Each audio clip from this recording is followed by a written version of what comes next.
दोस्तों, जुगनू हिंदी कहानियाँ में आपका स्वागत है। गुरु और शिष्य की एक अच्छी कहानी सुनते हैं। एक गुरु और शिष्य जंगल से होते हुए अपने गांव जा रहे होते हैं। अंधेरा काफ़ी हो चुका था। शिष्य ने अपने गुरु से कहा कि गुरु जी, काफ़ी रात हो चुकी है। अगर आप कहें तो आज की रात यहीं आसपास के किसी गांव में गुजार लें। गुरु जी ने अपना सर हिलाया और वो आसपास के गांव में एक छोटे से घर के पास जाकर रुके।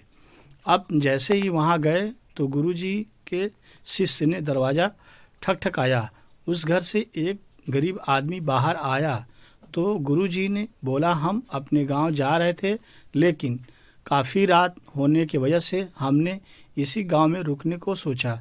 क्या हम आज रात आपके यहाँ रुक सकते हैं? गरीब आदमी बोला, हाँ क्यों नहीं, आप दोनों अंदर आ जाइए। अब जैसे ही गुरुजी अंदर गए, उन्होंने देखा कि उस आदमी के घर में बहुत ज़्यादा गरीबी थी।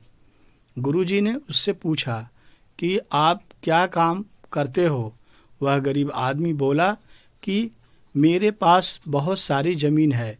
तो गुरुजी ने बोला, अगर तुम्हारे पास बहुत सारी ज़मीन है तो इस तरह से क्यों रह रहे हो? रोटी इसी भैंस की वजह से चलती है। तो गुरु जी ने अपने शिष्य की तरफ देखते हैं और मुस्कुराते हुए आगे बढ़ जाते हैं। उस बात को तकरीबन 10 साल गुजर जाती है और जो गुरु का शिष्य था वह बहुत बड़ा गुरु बन चुका था।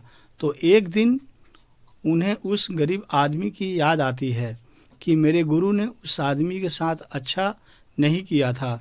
मुझे एक बार चलकर देखना चाहिए कि वह आदमी अब किस परिस्थिति में है।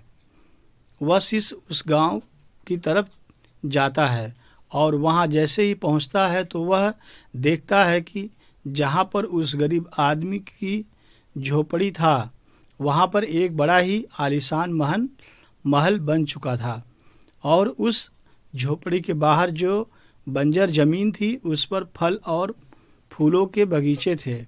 तभी उधर से उस घर का मालिक आता है। शिष्य उसे पहचान लेता है और उस आदमी को बोलता है, तुमने मुझे पहचाना? मैं अपने गुरुजी के साथ आया था।